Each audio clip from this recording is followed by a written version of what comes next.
Pues vamos a empezar, son las 7 de la tarde, 59.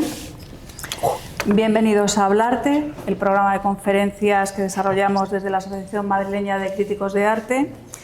Con la conferencia de hoy y, bueno, casi sin querer, pues hemos llegado a la conclusión de este ciclo 2025. Esperamos que los temas que hemos abordado y que hemos traído a la exposición y debate en este ciclo pues les hayan resultado sugestivos, sugerentes. Creo que a la luz de los diálogos que se han armado con posterioridad a las conferencias, pues yo diría que ha sido así. Y por nuestra parte la percepción que tenemos es que hemos disfrutado con el ciclo. Repasando un poco lo acontecido y teniendo en cuenta la conferencia que les voy a presentar a continuación, han sido 4 las ponencias las que hemos querido traer a estos lunes de la Biblioteca Eugenio Trías. La primera de ellas fue la de Lucía Gómez Lisón y la segunda de ellas la de Rosita Mariela, las críticas más jóvenes, que nos acercaron pues, el análisis de conceptos que transitan el arte contemporáneo y en particular la pintura contemporánea. Conceptos como el de melancolía, fracaso, precariedad o archivo. Nos trajeron estos conceptos a la reflexión y bueno, creo que nos desvelaron algunas claves que podrían acercarnos a lo que es la visualidad actual.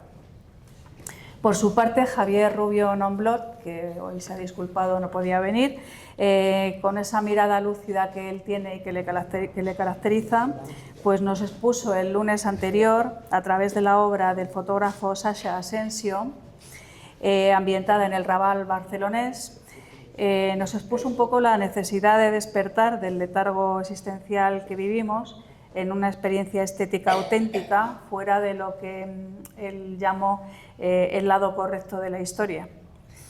Y bueno, en fin, nos parece que han sido 3 estupendas aproximaciones, todas ellas en su diversidad muy atractivas, por cuanto nos han abierto el apetito por conocer más sobre los temas tratados, que es en definitiva el objetivo de estas conferencias, ya que difícilmente y en poco más de una hora pues puede darse una información exhaustiva y completa de cualquier cuestión.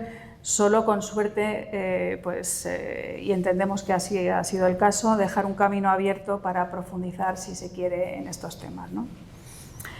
Por último, hoy vamos a contar con el análisis de una persona que ha vivido el panorama artístico madrileño desde la perspectiva del galerismo y que es otro agente, la galería es otro agente que ha sido imprescindible, cuando no determinante, en el discurrir artístico contemporáneo y que hoy, como nunca, creo que se enfrenta a grandes retos y ella nos va a hablar, creo que muy documentadamente, de todo ello. Este ciclo lo dejamos aquí, no vamos a negar que con cierta fricción, pues nos gustaría poder extendernos mucho más, pero como ya he comentado varias veces en este marco, somos una entidad que se autosostiene a base de altruismo las más de las veces y con las cuotas de los socios y por tanto tenemos limitaciones que marcan nuestro volumen de actividad. No obstante, y aunque termine esta edición, en ANCA siempre estamos interesados en acoger y en generar proyectos nuevos. Y bueno, como más inminente les informo que tenemos programadas para los meses de noviembre y diciembre, dentro de la sección ANCA Joven que creamos el año pasado, un ciclo de visitas guiadas por críticos de la asociación que pretende ser una oportunidad para nuestros jóvenes críticos para conocer a otros miembros de la asociación un poco menos jóvenes y por supuesto también a artistas y galeristas en los espacios de referencia en los que trabajan o desarrollan su actividad. Y todo ello también en un ambiente distendido y relajado. Todas las visitas van a ser los sábados por la mañana. La primera de ellas será el espacio Nave Oporto en Carabanchel. Es un verdadero vivero de artistas. Y continuaremos en sábados sucesivos con las visitas a los talleres de los artistas del escultor Carlos Albert, en primer lugar, y después a los talleres del pintor Charles Villeneuve y por último al taller de la pintora Margarita Gámez. Por otra parte, también les informo que en el mes de noviembre, el jueves 27, vamos a tener una mesa abierta que contará con la presencia de artistas y expertos con el sugerente título de Arte e Inteligencia Artificial y el marco va a ser el magnífico espacio del Salón de Actos de la Sociedad Matritense en la Plaza de la Villa de Madrid. Será el primer acercamiento, por así decirlo, oficial a estas cuestiones de la asociación y, bueno, son cuestiones que se plantean con la utilización de la IA en la creación. Pretendemos que sea en un formato de diálogo interactivo y fluido con quienes deseen compartirlo con nosotros, con la intención de formular preguntas, interrogarnos y reflexionar un poco en conjunto. Veremos a ver cómo se desarrolla este debate, esta mesa abierta, porque la idea va a ser probablemente dar continuidad a esta propuesta, que nos parece que es un tema necesitado de mucha exploración y quizá podamos programar pues, un ciclo un poco más extenso ya desde luego en 2026. No obstante, para tener información actualizada de todas estas actividades, les invito a que consulten nuestra página web, así como nuestras redes sociales. Tenemos Facebook, Instagram y LinkedIn, donde vamos a ir volcando toda esta información. Por último, y antes de pasar a presentar la conferencia de hoy, quiero recordar que al final de la misma, y por supuesto, como siempre, después de escuchar un poco las preguntas, las cuestiones que se planteen y que surjan al hilo de la conferencia, vamos a dar lectura al acta de la Comisión de Valoración del cuarto certamen ANCA a la Crítica de Arte Joven y vamos a entregar los accessit y los premios que correspondan. Bueno, Lucía Mendoza es periodista de formación, se licenció en Ciencias de la Información por la Universidad Complutense de Madrid y ha trabajado en la redacción de diversas revistas culturales. Tuvo en sus inicios también alguna incursión en la radio, como la cadena SER y Antena 3, y se ha acercado también al comisariado, por ejemplo, en la exposición Jorge Oteiza, Los límites de la transparencia. Del mismo modo, es una persona muy activa, suele formar parte de jurados de certámenes, por ejemplo, el jurado de la Feria de Fotografía Salida de Emergencia. Y Lucía ha sido también directora y promotora de proyectos de colaboración con galerías de arte norteamericanas y británicas. Y fundamentalmente se ha dedicado de manera, yo creo, profusa, esfuerzo y trabajo a generar proyectos galerísticos y expositivos, por citar algunos de ellos: Almacén del Arte, Arte Paso, que ha sido también Galería Arte Paso, y la galería de su propio nombre, la Galería Lucía Mendoza. Pues además, compatibilizando con todo lo anterior, ha ocupado diversos cargos en instituciones del contexto galerístico nacional e internacional, que no voy tampoco a extenderme en ellos en demasía. Baste citar la delegación del Instituto de Arte Contemporáneo, de la que ha sido vicepresidenta y presidenta. Igualmente, también ha sido vicepresidenta y posteriormente presidenta en la Asociación de Galerías de Arte de Madrid, Arte Madrid. Es una especialista de prestigio y partícipe en primera persona de este sector y, bueno, nos pareció que su mirada nos abriría mucha luz en el conocimiento de cuál es la actualidad de las galerías. El año pasado participó en nuestro Congreso Arte y Fragilidad con un texto que firmaba Arte Madrid sobre este tema y, bueno, la hemos traído aquí un poquito para debatir sobre él. Gracias. Muchas gracias, Esther. Gracias a todos. Me gustaría sobre todo... Bueno, hola, buenas tardes. Me gustaría que esto no fuera solo una... ¿No se oye bien? ¿Se oye mejor? ¿Sí? Sí, ahora ¿Se oye? Sí. Me gustaría que esto fuera una conversación más que una charla, un monólogo por mi parte, porque probablemente os surjan muchas... o les surjan, os tuteo, si me dais permiso, os surjan muchas preguntas o muchas dudas que estaré encantada de que las comentemos. Os voy a contextualizar un poco cuál ha sido mi historia para que os situéis, porque al final no nos conocemos de nada, y a partir de ahí yo os voy contando después cómo es el contexto de las galerías en Madrid, que es la ciudad que yo conozco, y cuáles son sus retos y cuál es su posible proyección o su posible evolución.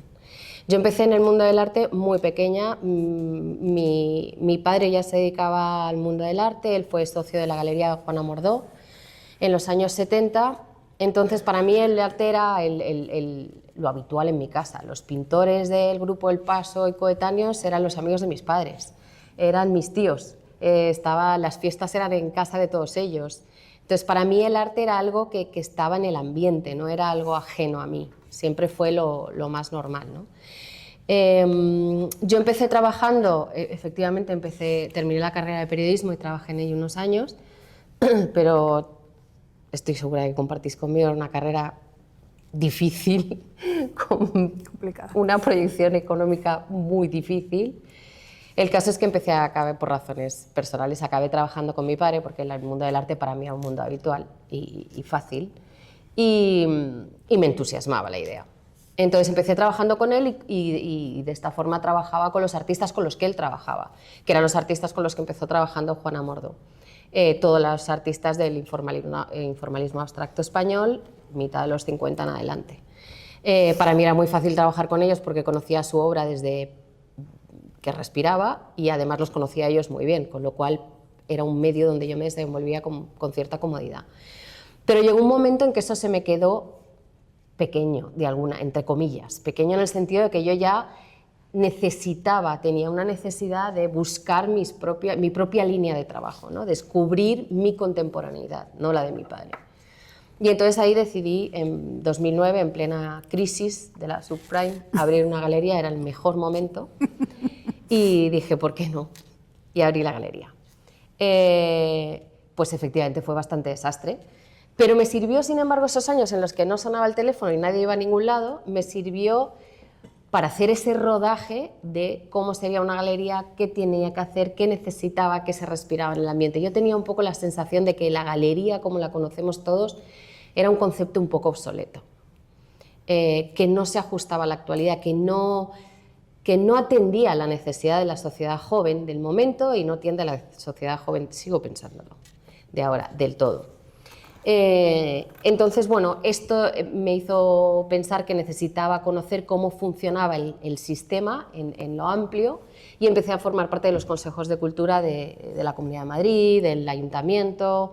Fue cuando me acabé haciendo presidenta del Instituto de Arte Contemporáneo. Empecé a querer saber cómo funcionaba el sistema, para ver qué se podía hacer, cuáles eran sus dinámicas, cuáles eran sus inercias, en qué nos ayudaba, en qué no nos ayudaba, ¿no? Y bueno, pues así fue poco a poco. Cuando yo abrí mi galería, hice una pequeña reforma en 2014 y cambié la línea, porque en ese momento yo conocí a una artista, Luna Bengoechea, una artista canaria, que trabajaba con arte y sostenibilidad, en una intersección muy, muy fina, donde se cruzaban la ecología, la sostenibilidad y el arte contemporáneo. A mí la naturaleza y la ecología siempre me había atraído muchísimo. Y ella me descubrió un mundo donde todo eso se unía, tratando un poco todos esos temas, ¿no? Entonces, para mí era muy importante porque era descubrir como mi propia línea de trabajo, que era lo que llevaba buscando mucho tiempo. Yo no quería ser una tienda de cuadros, no quería ser una galería donde lo único que primara fuera la estética, yo quería ser una galería con cierto compromiso, ¿no? Y ella me descubrió un camino en el que fui profundizando a lo largo de los últimos 10, 11 años. Luego os enseñaré unos ejemplos para que lo entendáis, porque entiendo que es difícil, lo del arte y la sostenibilidad así en abstracto es un poco complicado. Pero bueno, al final son artistas que están tratando preocupaciones y problemáticas de la sostenibilidad y de la ecología desde el lenguaje de su práctica artística, ¿no? Y para mí era interesantísimo, era un lugar donde convergían la ciencia y el arte y para mí fue apasionante ir descubriendo todo eso. Eso me fui especializando un poco en esa línea a lo largo de los años, volviéndome cada año mucho más friki que el anterior, porque es un camino especial, pero bueno, muy, muy interesante. Eso me hizo pensar que lo que yo estaba haciendo no tenía mucho sentido dentro de un espacio cerrado, porque yo hablaba de ecología, hablaba de naturaleza. Dentro de 4 paredes era muy difícil hablar de todos estos temas, necesitaba añadirle un componente más sensible, más experiencial. Y entonces inauguré otro proyecto, hace 2 años, en 2023, que se llama Isla, que es el ideario de sostenibilidad del Laboratorio de Arte, que se encuentra en Robledo de Chabela, y donde realizo un montón de actividades en torno a todas estas preocupaciones, pero desde la naturaleza. Y eso me permite hablar escalar los problemas a otros lugares y me permite experiencias mucho más completas, ¿no? Y mucho más fáciles, que hacen mucho más fácil de entender lo que yo hacía. Esta es un poco mi trayectoria. En cuanto a lo que significa el galerismo para mí, o lo que yo entiendo que es el galerismo o el papel de las galerías de arte, que para mí son fundamentales, yo entendí que es verdad que se había dado una evolución natural desde las primeras galerías, que eran un poco ese templo sagrado donde bueno, se descubría a los artistas, se situaba en determinada situación, y eso obviamente había evolucionado a un lugar muchísimo más dinámico, hasta llegar a lo que son ahora, que realmente hay algunas galerías que son excepcionales porque son una especie de hub donde pasa absolutamente de todo y donde todo lo que ocurre está en continua transformación, ¿no? Que era lo más interesante. Por otro lado, es muy importante tener en cuenta que las galerías son fundamentales para la existencia de los artistas, para la supervivencia y digamos, el establecimiento de los artistas. Las galerías, igual que supongo que el trabajo de los críticos, el trabajo de cualquier agente de este sector, tiene como fuente, se nutre de los artistas. Es una cosa que no podemos olvidar. Nuestra fuente de nutrición son los artistas. Lo que nosotros debemos proteger son los artistas, todos. Yo, desde luego, pienso que tanto los artistas, pasa un poco como con la ciencia, ¿no? Son esos seres que tienen una sensibilidad especial para pensar posibles futuros y que hacen evolucionar la sociedad. Ellos imaginan unos posibles relatos posibles, relatos que no existen, que se pueden dar, ¿no? Por eso funciona también cuando trabajan juntos con los científicos también. La cuestión es que es importante vender las obras de los artistas. Es verdad que hay un tabú con respecto a las galerías o un mito sobre cómo las galerías son esos espacios donde unos señores galeristas hacen mucho dinero a costa de los artistas, y eso ya no es así. Yo no sé, supongo que en algún tiempo fue así, pero desde luego ya no lo es. Me cuesta creer que alguna vez lo fuera, pero desde luego ahora no. Yo creo que el galerista es una persona muy valiente que dedica su espíritu a defender el trabajo de los artistas, a protegerlo y a empujarlo de alguna manera en el tiempo, ¿no? Con todo el respeto y toda la admiración que se supone. El galerista ahora ya no es un ser que se sienta en un espacio y espera que la gente venga a comprar, eso ya no pasa. Desde la pandemia, nosotros es verdad que en las galerías antes había como una rutina para ir, había determinados coleccionistas, determinada parte de la sociedad que se dedicaba a ir a galerías habitualmente, iba los fines de semana o iba los jueves en las inauguraciones, que era el día de las inauguraciones. Eso en la pandemia se rompió totalmente porque la gente no salía de casa y hay buena generación que ya era madurita que dejó de salir de casa y rompió un poco ese hábito. A eso se une la digitalización, el boom digital, ¿no? Que a las galerías pues, les ha hecho mucho daño porque bueno, todos estamos bombardeados, tanto por teléfono como por email, recibes 3 millones de emails al día, las galerías bombardean, las ferias bombardean, todo eso ha hecho que la actividad en la galería se frene mucho, con lo cual en la galería han tenido que pasar muchas más cosas, ¿no? En las galerías ahora organizan actividades, organizan talleres, organizan presentaciones de libros, se hacen performance en las galerías. Al mismo tiempo tienes que trabajar como dinamizador de la carrera del artista, tienes que hacer toda una tarea con instituciones, con ferias, tienes que conseguir acudir a ferias nacionales e internacionales para aumentar esa proyección de la obra del artista, y eso supone muchos gastos, muchos gastos. Entonces, ¿por qué insisto en que hay que vender las obras de los artistas? Pasa dos cosas. Uno, que si no, desde luego las galerías no sobreviven y los artistas tampoco, porque los artistas tienen la mala costumbre de comer. ¿Por qué? Pagar la luz, su estudio, y la gente no lo entiende. La gente cree que son esos seres etéreos que se alimentan de su propia obra, ¿no? No, ellos necesitan poderse dedicar a su trabajo, por un lado, y por otro lado es muy importante, yo me he dado cuenta a lo largo de los años, que cuando un artista consigue vender una obra, su cabeza empieza a trabajar en otro proyecto. Es como si fuera limpiándose y pudiendo evolucionar. Es fundamental que el artista venda. Es un respaldo anímico, es una legitimación de lo que está haciendo, de lo que para él, de lo que lo que está haciendo está bien, ¿no? De ahí también que sea muy importante la función de los críticos, ya que estamos donde estamos. Los críticos tienen una función de validación muy interesante, por supuesto de difusión, ¿no? y de divulgación del trabajo de los artistas y de las galerías y de otros agentes como instituciones, pero tienen una función de validación muy interesante para mí, bajo mi opinión. Creo que la crítica de arte también ha sufrido mucho, igual me equivoco y estoy hablando así, que estoy hablando de un terreno que es desde mi perspectiva, con todo el respeto. Ha sufrido mucho, es verdad que se han recortado mucho los espacios para crítica de arte, es verdad que se han recortado los medios, los recursos, en fin, todo, y eso ha provocado que las críticas, bajo nuestro punto, por lo menos bajo mi punto de vista, sean más pobres. Hay menos espacio. Hay menos interés por el crítico, bajo mi punto de vista hay mucha más copia y pega, mucha más reseña, mucho menos profundización. Pues todo esto en realidad redunda en un estado de las galerías de gran fragilidad y de gran vulnerabilidad. Estamos muy poco respaldadas, enfrentándonos a un momento complicado con todo el tema de la revolución digital, donde la gente accede a través de Internet, de las redes sociales, a los artistas muchas veces directamente, donde los artistas por pura necesidad han empezado a tener un papel diferente y se han establecido como grandes grupos colectivos que tienen su propia actividad y que se mueven de forma totalmente independiente. Y bueno, eso pone a las galerías en una situación frágil.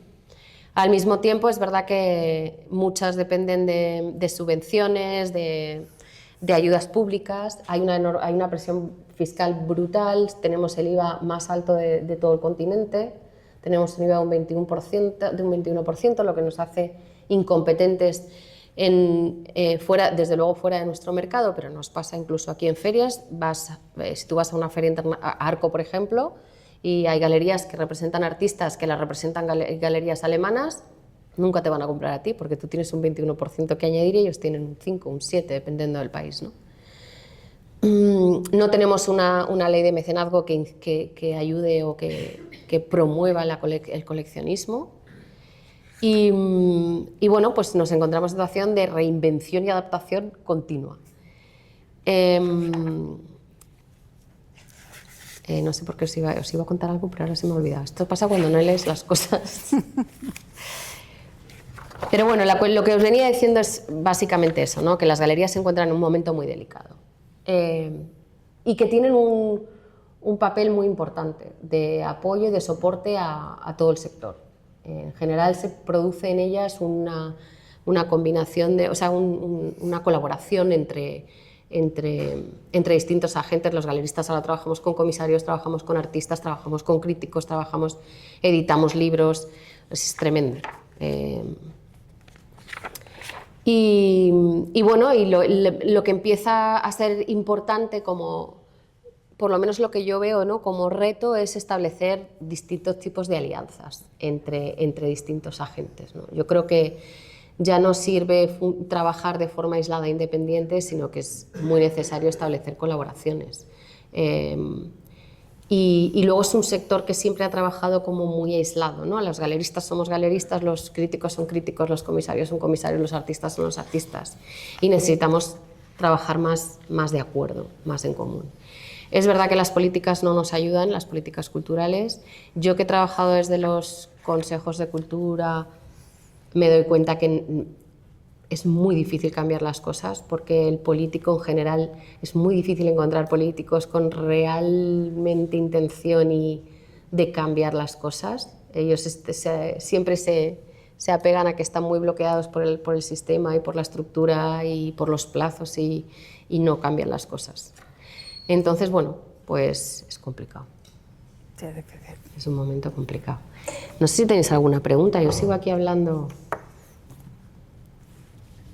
Julia. A ver, Julia. Sí, imagino que como colega sabrás un poco el caso de la Marlboro, que es Sí. un caso una firma tan importante, tan de resonancia. ¿Qué ha pasado ahí exactamente? Yo no sé, te puedo contar lo que yo sé. Marlboro es una galería multinacional, es una galería que tenía sedes en muchos países. Su fundador, no sé, sí, está muy mayor. Simplemente su hijo no quería seguir con el negocio. Ellos estaban un poco peleados y se puso a la venta. De hecho, se puso a la venta, llevaba a la venta mucho tiempo, toda la marca Marlboro. No se vendió en ningún momento y tuvieron que cerrar. Es una quiebra, vaya. No tiene... Lo cual demuestra que las galerías también necesitan una renovación de nombre, por eso no se vendió la Marlboro.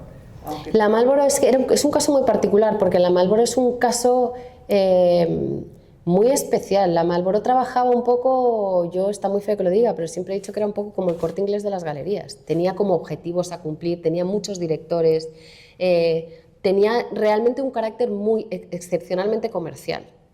Hay algo en los galeristas, o sea, para nosotros es muy importante vender obra, pero nosotros tenemos un impulso detrás muchísimo, muy por encima de la venta. Realmente nuestro interés es promocionar a los artistas, realmente creemos en el arte en la obra de los artistas, creemos en su papel como dinamizador de la sociedad, como motor, como propulsor. Tenemos otros intereses. Hay galerías para todo, pero la Marlboro tenía un perfil muy comercial, muy comercial. Y bueno, pues estas cosas... Cierran muchas galerías, hay muchas galerías que han cerrado, no solo la Marlboro, o sea, no es un momento fácil. Y nos enfrentamos a cambios muy complicados. Y ahora con la IA, pues más. Como todos. Eso te iba a comentar, que cómo ves la irrupción de la IA en todo lo que es la creatividad, la nueva visualidad que tenemos y qué retos os plantea a los galeristas esta irrupción, que lo va a inundar todo. ¿O le está inundando todo? A ver, yo creo mucho en la IA como herramienta. Yo la utilizo. Creo mucho como herramienta de trabajo. Relacionada con la creatividad, no creo que afecte a los artistas visuales, sinceramente. Creo que habrá artistas que decidan incorporarla como herramienta de trabajo, o sea, utilizarán la IA como, pues, para crear determinadas obras o como parte del desarrollo del proceso de producción de una obra, pero no creo que a los artistas visuales les vaya a romper. No, la pueden utilizar, les puede servir como herramienta de trabajo. Me preocupa más cómo puede afectar a otros puestos de trabajo dentro de una galería, ¿no? A investigadores, a comisarios, a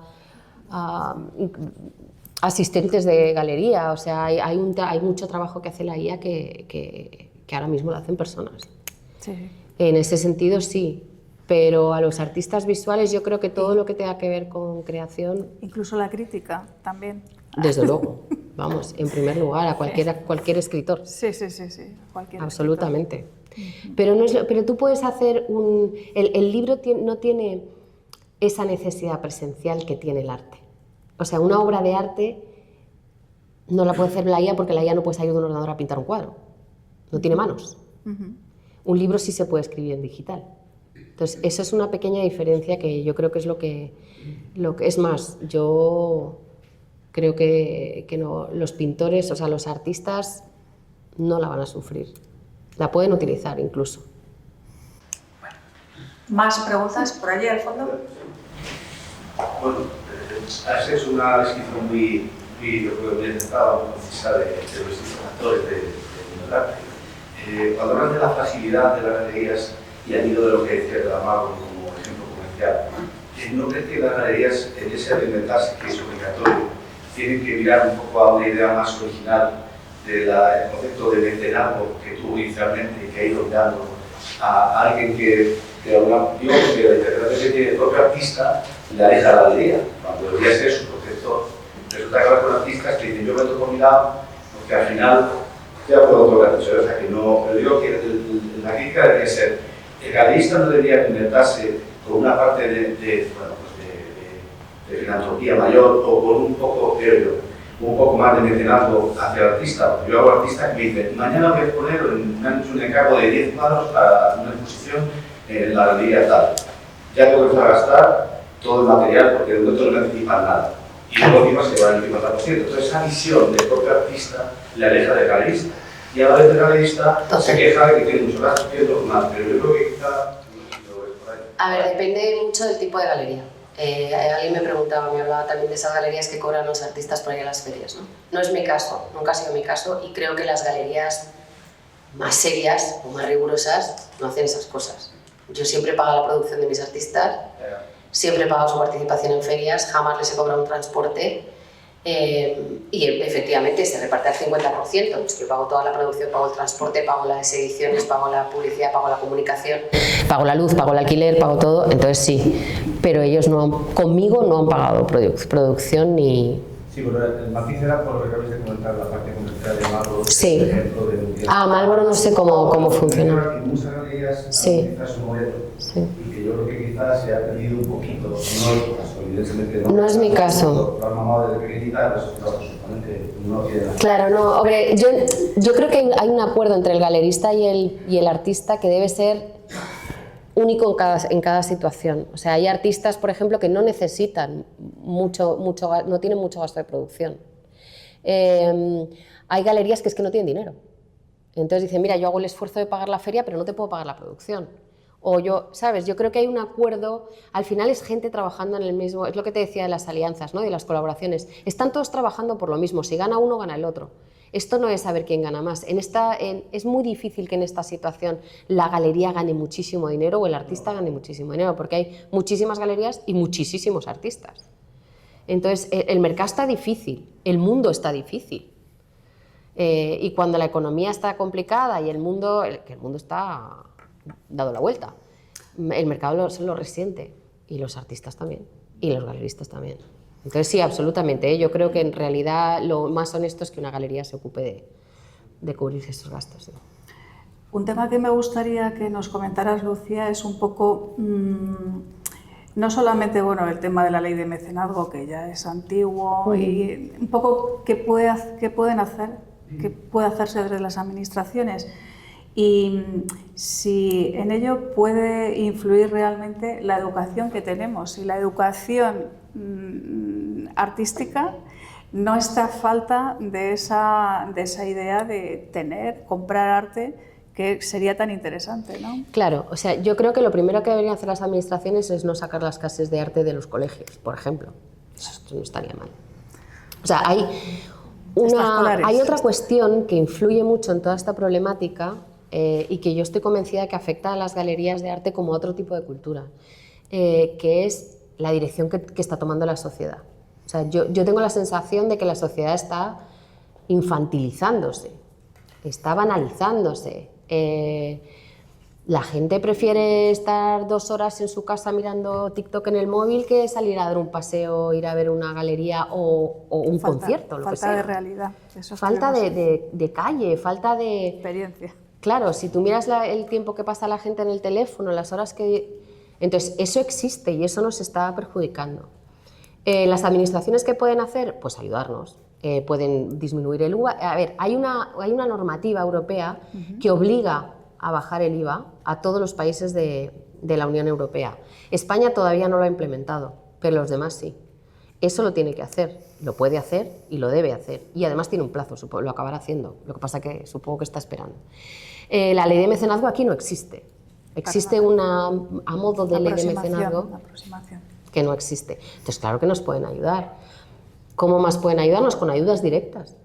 Con ayudas directas a las galerías, a gastos corrientes, a promoción. Es verdad que hay algunas ayudas, el Ministerio tiene algunas ayudas. La Comunidad de Madrid no tiene ayudas para galerías de arte. El Ayuntamiento tiene una ayudita muy mínima a galerías de arte. Sí. Hay poca ayuda pública. Sí. Hay más ayuda a los artistas, lo cual me parece fenomenal, pero a las galerías no. Y luego ayudar, yo siempre se lo he dicho a todo el que me ha querido oír. O sea, yo pedí al Ministerio una campaña de comunicación que diga a la gente entrar a las galerías. O sea, es un mundo apasionante. Yo siempre digo, si yo contagio una milimísima parte de lo que a mí me aporta el arte a cualquiera que entre por la galería, ya es un éxito. Te abre un mundo maravilloso, o sea, es descubrir un mundo infinito. Y eso no se sabe, y todavía sigo viendo en redes y en anuncios, ir tal día a las galerías que están abiertas y es gratis. ¿Cuándo se ha cobrado una galería de arte? Jamás se ha cobrado una galería de arte, estamos deseando que venga la gente. Entonces es verdad que hay una barrera que pase lo que pase no se rompe de la gente con las galerías, que yo no entiendo qué hay que hacer para... Está ahí. Sí, complicado. ¿Una pregunta más? Sí. Una pregunta, sino más bien ideas que se me vienen a la cabeza en torno a aproximarnos a las galerías. Yo, por ejemplo, soy una rata de las galerías y voy a todas las exposiciones de las que me entero, acompañada o sin acompañamiento, y a veces voy varias veces. Pero lo que siento, yo me relaciono con otros artistas y con gente que no son artistas, me parece muy interesante escuchar el pensamiento y la crítica de la gente que no tiene ni idea de esto y que no tiene interés por ello. Es como si yo tuviera que opinar de fútbol, lo haría vagamente, pero sería interesante para alguien que no sabe de fútbol para entender qué es lo que piensa el público general.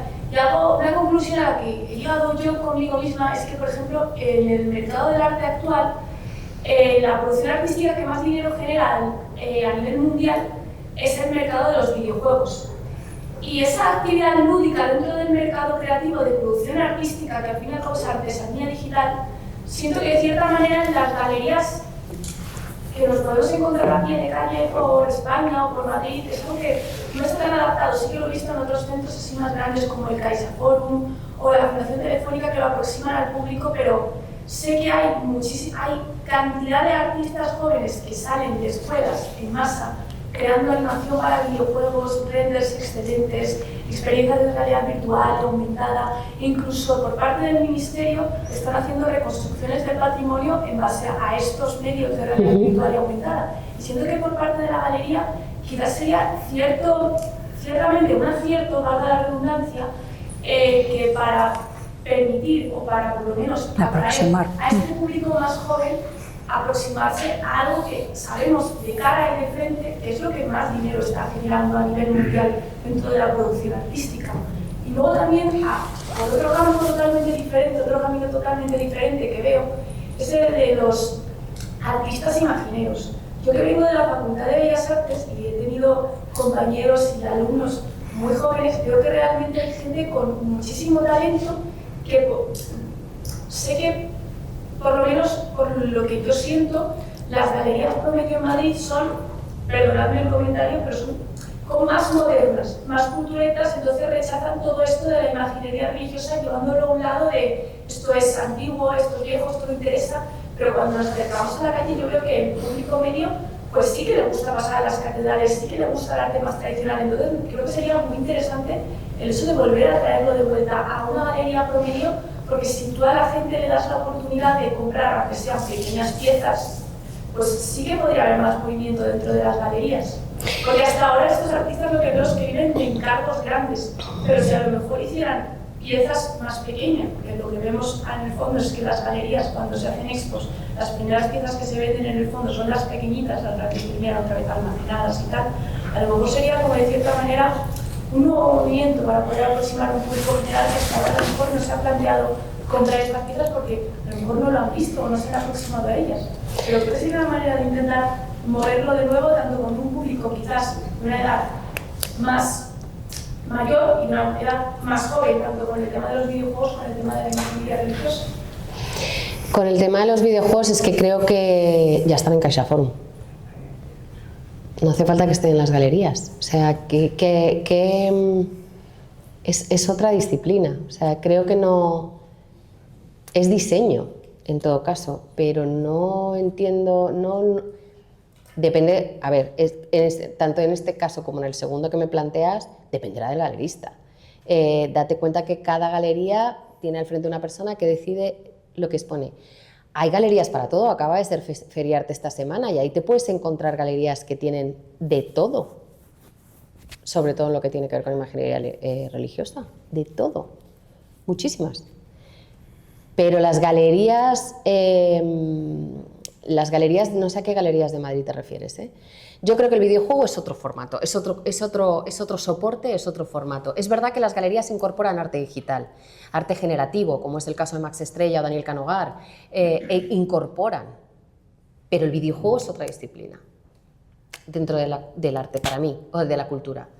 Es más diseño, más programación, más entretenimiento, creo. No sé si habrá alguna galería que lo trabaje.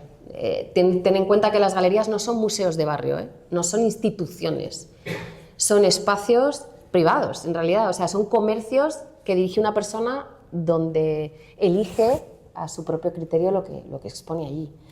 En cuanto a la otra propuesta, pues también hay una... A ver, las galerías están ahí. Las galerías... Nosotros nos ocupamos de ir a las ferias a descubrir artistas, visitar naves de artistas, pero también el artista se debe acercar a la galería. Si tú eres artista y te dedicas a una disciplina en concreto y crees que puedes tener cabida en una galería, ve a la galería, no lo dudes, igual le haces un favor a alguien.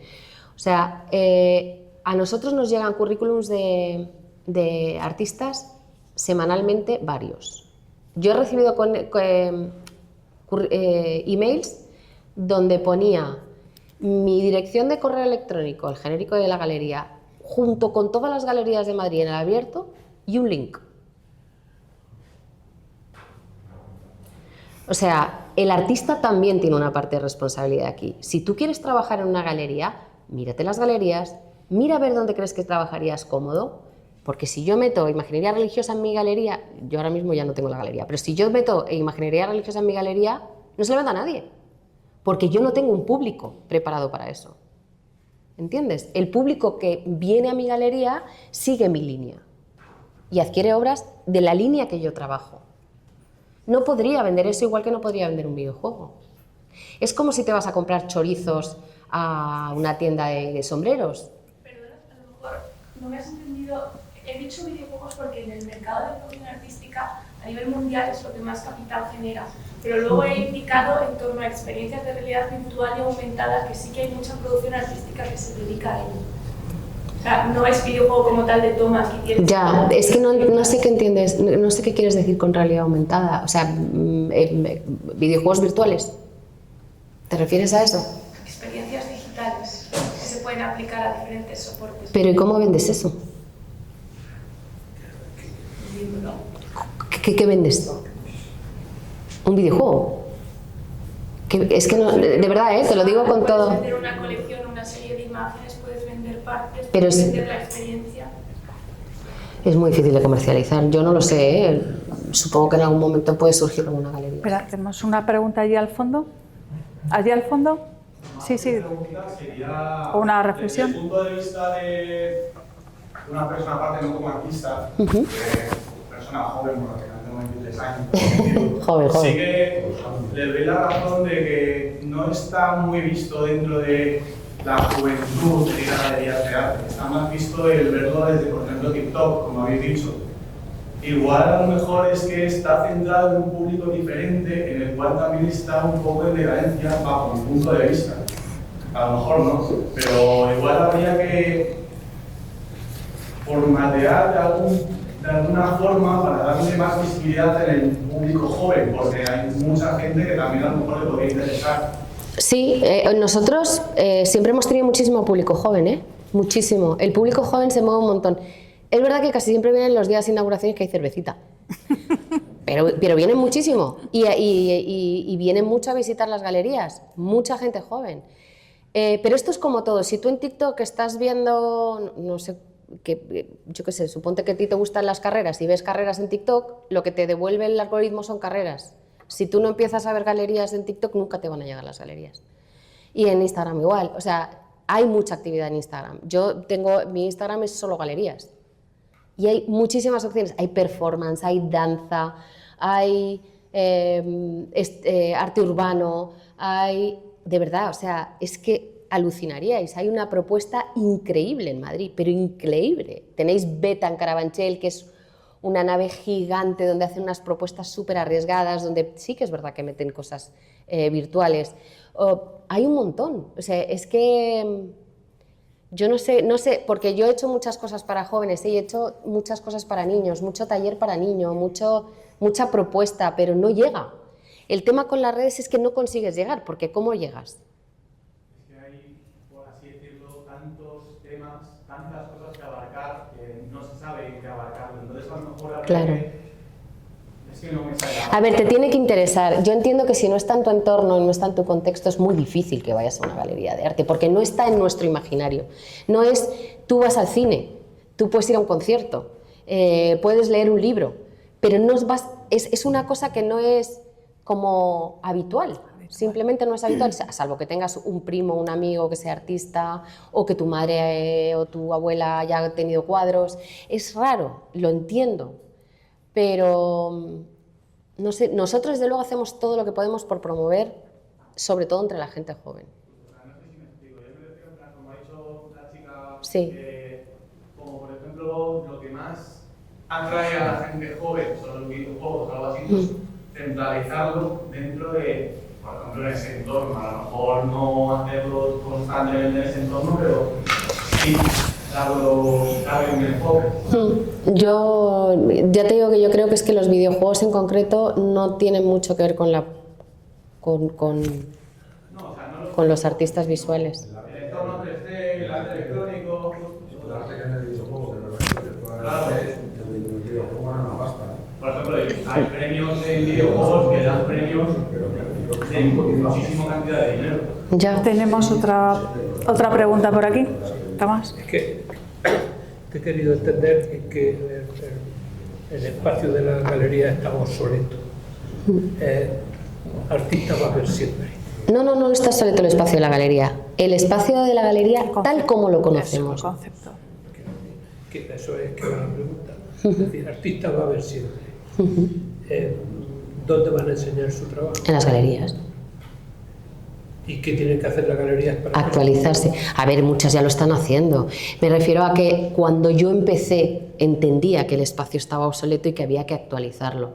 Eso implica, pues mira, tener presencia en redes, implica hacer actividades que atraigan gente joven, hacer inauguraciones, hacer talleres, presentar libros, incluir performance, incluir otro tipo de disciplinas como el arte, la danza o como la música.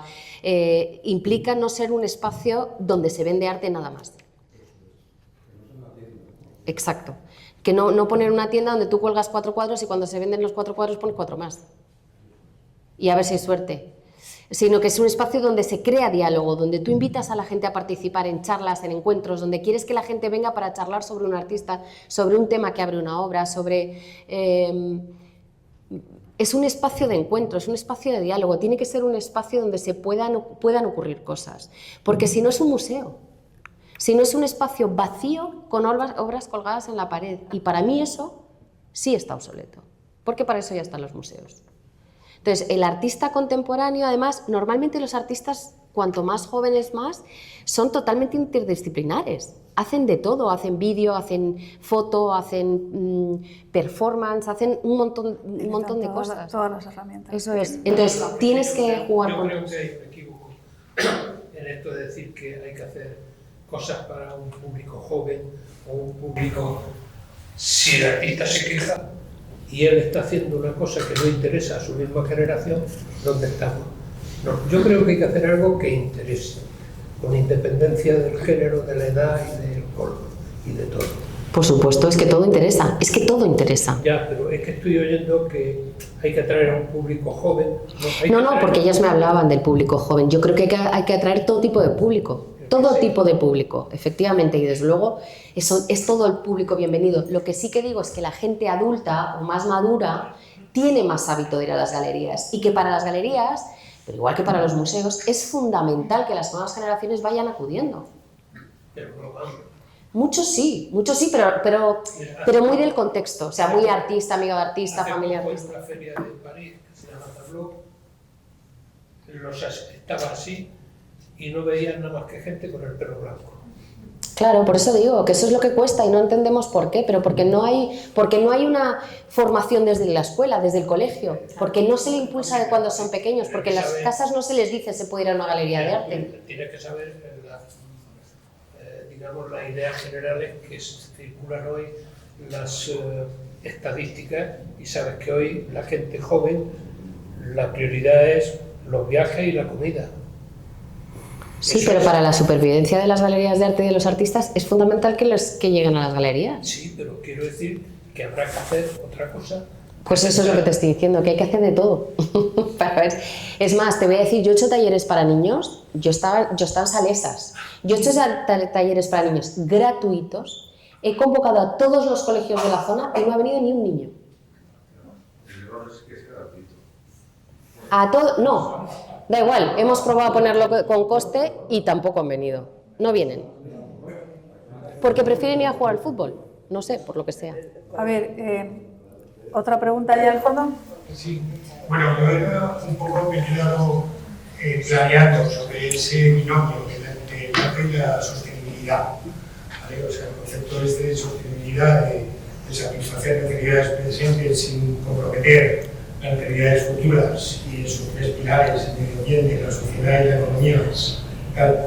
Como, de alguna manera, para que desarrolles un poco de manera sinóptica el tema de la sostenibilidad del arte.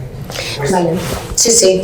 Pues mira, nosotros empezamos tratando temas relacionados con la ecología, ¿no? Temas de extractivismo, de geología profunda, de un montón de semillas, de un montón de cosas, de industria alimentaria. Hay muchos temas que tratar, porque hay muchos temas preocupantes sobre el desarrollo del planeta.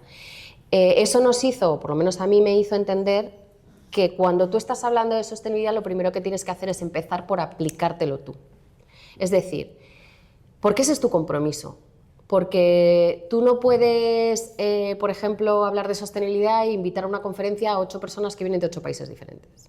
Porque eso tiene un impacto medioambiental imposible de sostener. Porque tú no puedes utilizar el papel alegremente, sino que tienes que tratar de utilizar papel reciclado. Porque hay un montón de cosas que tienes que cambiar en tu propia vida para que sea coherente tu vida con tu intención profesional, ¿no? Por lo menos así me ha pasado a mí en mi caso. Por eso empezamos también Isla. Isla es un proyecto que desde su primer momento tiene impacto cero.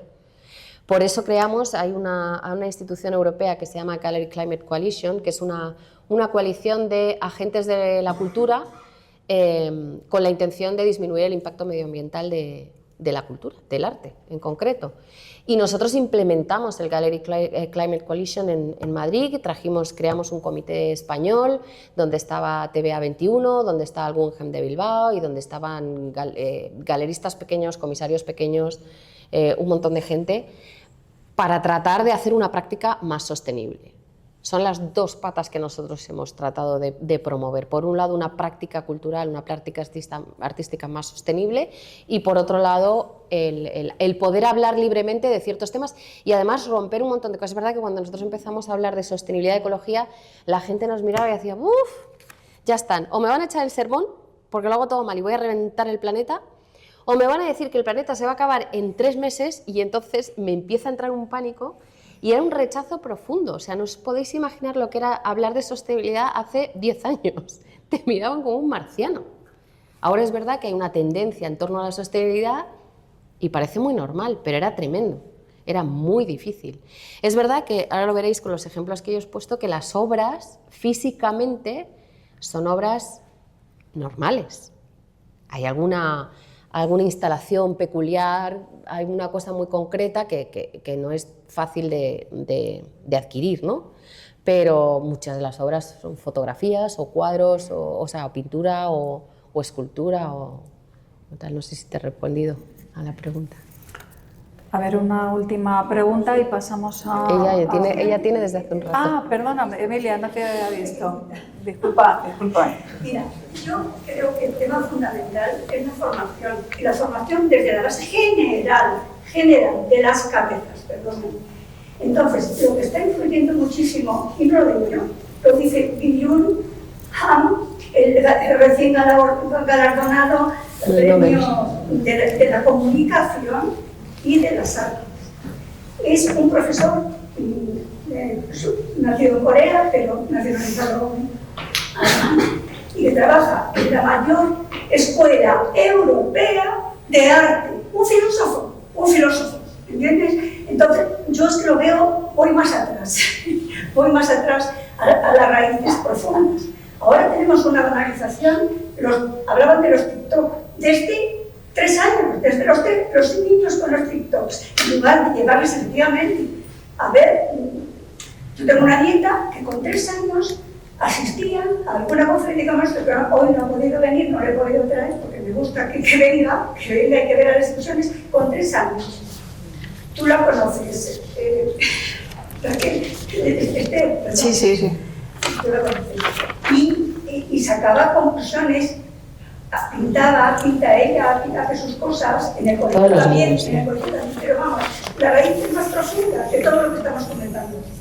Y la inteligencia artificial también es terrible, es una desviación, es una herramienta, pero hay que saber usarla. Y todavía estamos en mantillas y a veces es perjudicial. De eso hablaba también Johan, el recién galardonado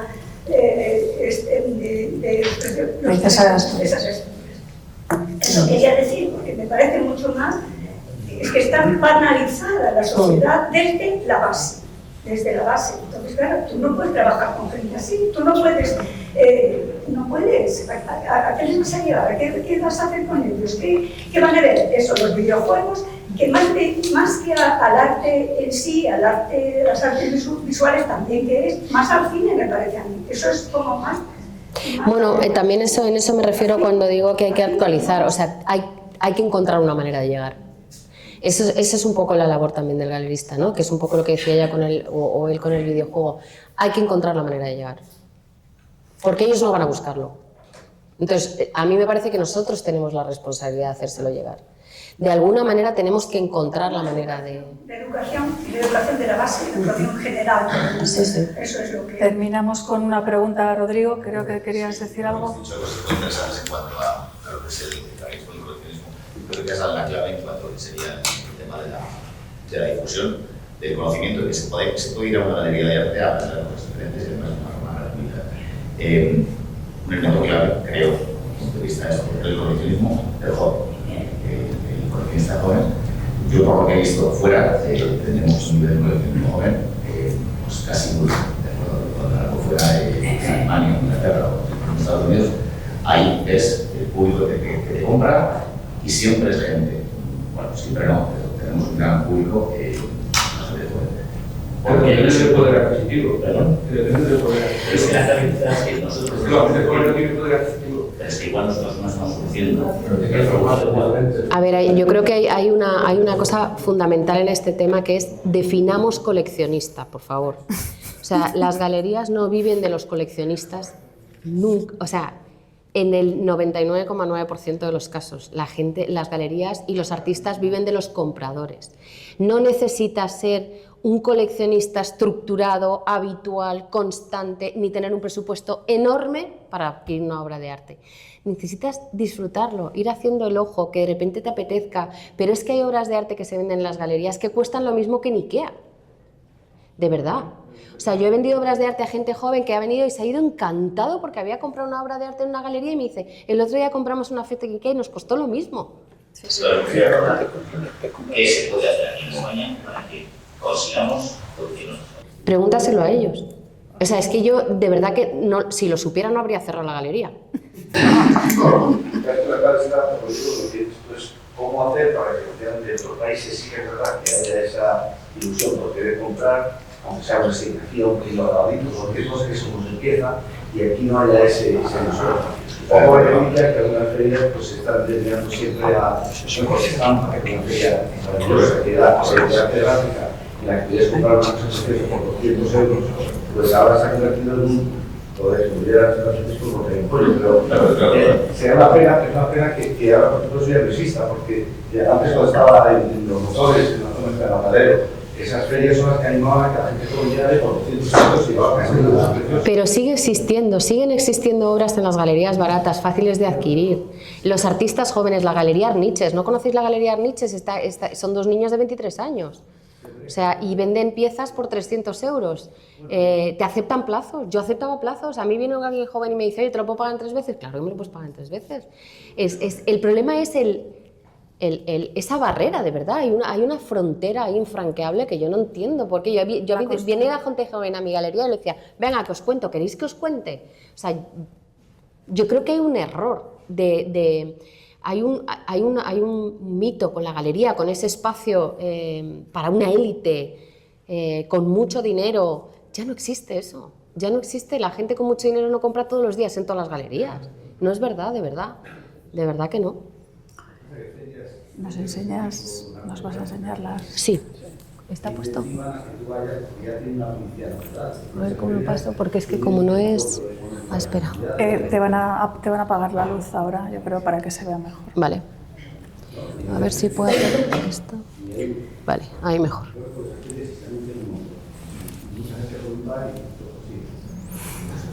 No queríamos cortarte.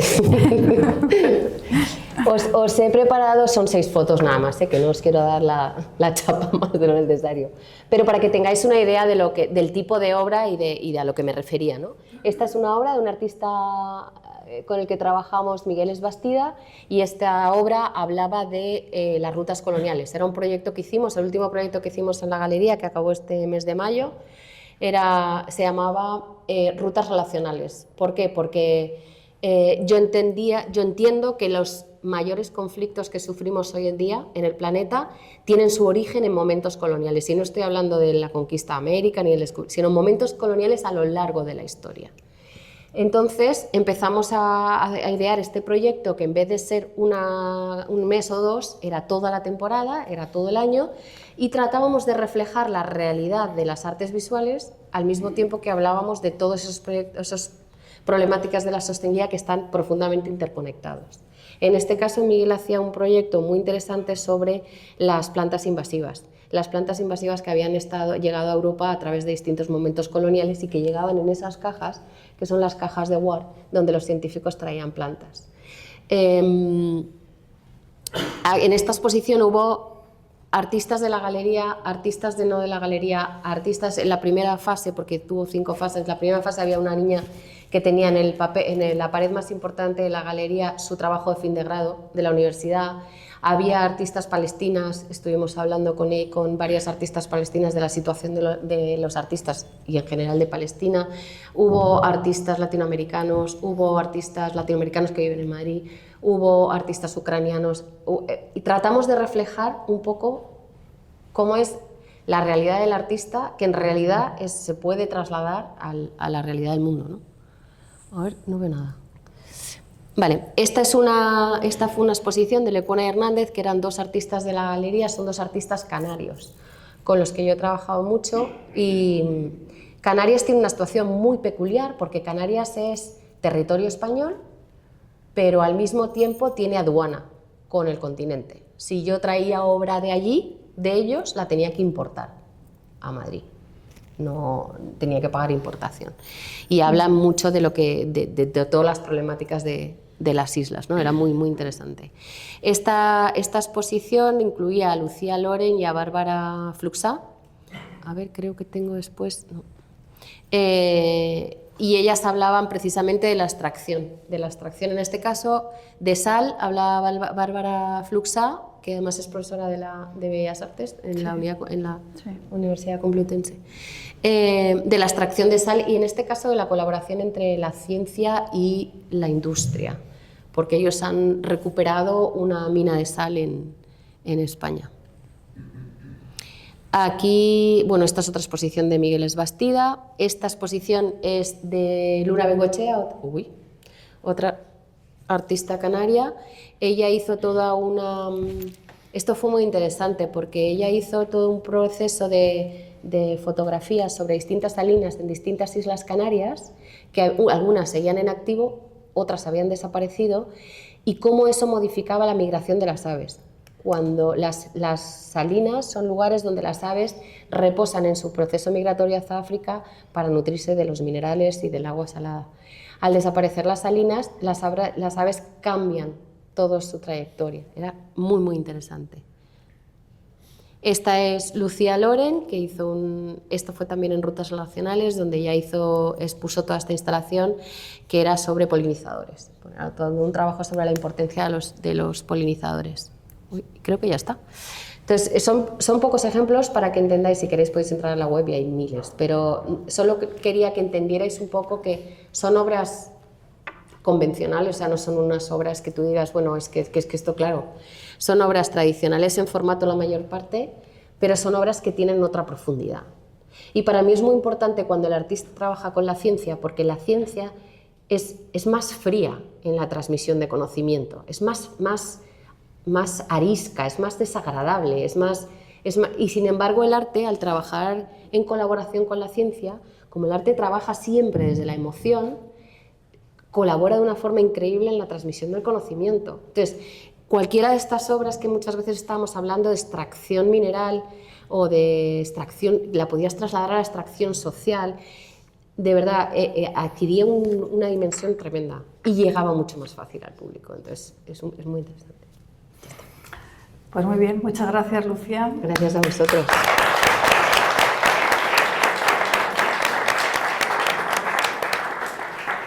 La verdad que es un tema que yo creo que podríamos estar hablando horas y horas, pero bueno, vamos a darlo por finalizado aquí porque vamos a dar lectura al acta del jurado del certamen.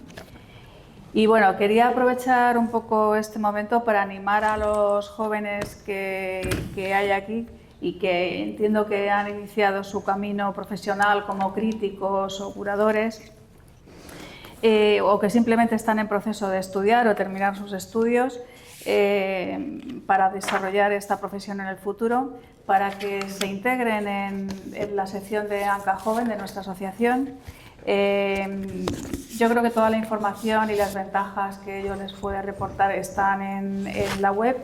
Y bueno, pensamos que participar en el modelo asociativo parece que es un modelo un poco obsoleto, pero yo creo que también está necesitado de renovación y bueno, yo creo que esta interacción con los críticos un poco más mayores también aporta bagaje, aporta enriquecimiento, creo que eso lo podéis aprovechar. Y bueno, yo creo que sin duda juntos se anda mejor el camino. Así que os animo a que participéis en nuestra sección ANCA Joven. Y bueno, voy a dar lectura al acta del jurado del cuarto certamen ANCA a la crítica de arte joven.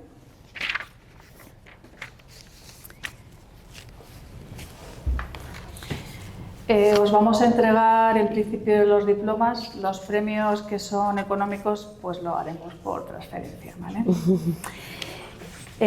Bueno, pues leo así. Una vez valorados por los diferentes miembros del jurado los trabajos enviados durante el periodo de presentación establecido en las bases de la convocatoria y realizada la correspondiente puesta en común de sus opiniones, se acuerda, siguiendo lo estipulado en la base quinta, conceder, voy a empezar por los accesis, los siguientes accesis de reconocimiento sin dotación económica, pero con publicación en la página web y en las redes sociales de la Asociación de los Trabajos. En primer lugar, accesit a José Enrique Melero Nieto, por su trabajo titulado El resurgimiento del arte en metal. Está ahí. Entrega el premio la tesorera de la Asociación Manoli Ruiz.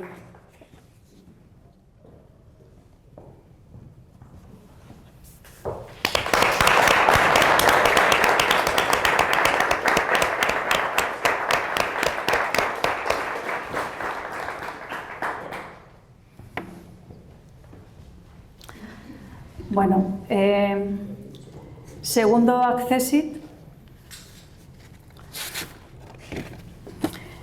para doña Nerea Cordeiro Cerviño, que creo que no está. Su trabajo se titulaba Modelo de red como forma de representar y articular el conocimiento artístico desde una perspectiva plástica. Estaba de viaje, no ha podido venir esta persona.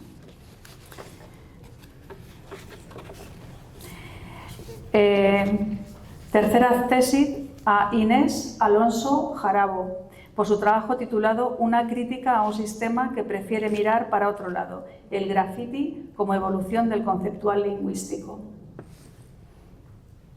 Inés, ¿no está? Tampoco está. ¿No está? No ha venido. Bueno. Pues entonces vamos a pasar ya directamente a los premios. El tercer premio, Anca a la crítica de arte joven, es para Covadonga Pérez Yáhuez, por su trabajo Fronteras de líneas discontinuas en la fotografía contemporánea Chema Maduro. Y entrega el premio Julia Sáenz Angulo, que es la vicepresidenta de la asociación. Muchas gracias.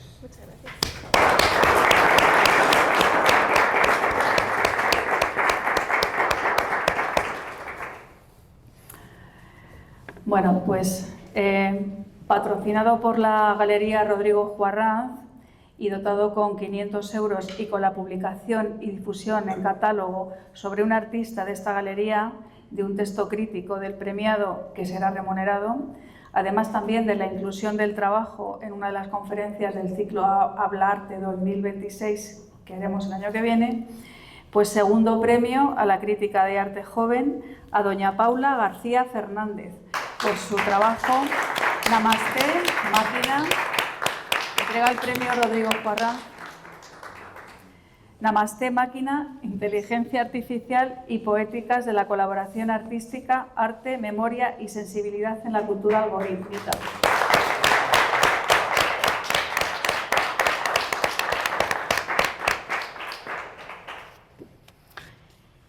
Y bueno, y por fin, el primer premio Anca a la crítica de arte joven, que está dotado con 1.000 euros, la publicación del trabajo en la página web y redes sociales y la conferencia que haremos el año que viene en el ciclo Habla Arte 2026, a Juan Gallego Benot, por su trabajo titulado Cómo vivir en el lecho del río y no morir ahogado, la obra fotográfica de Felipe Romero Beltrán.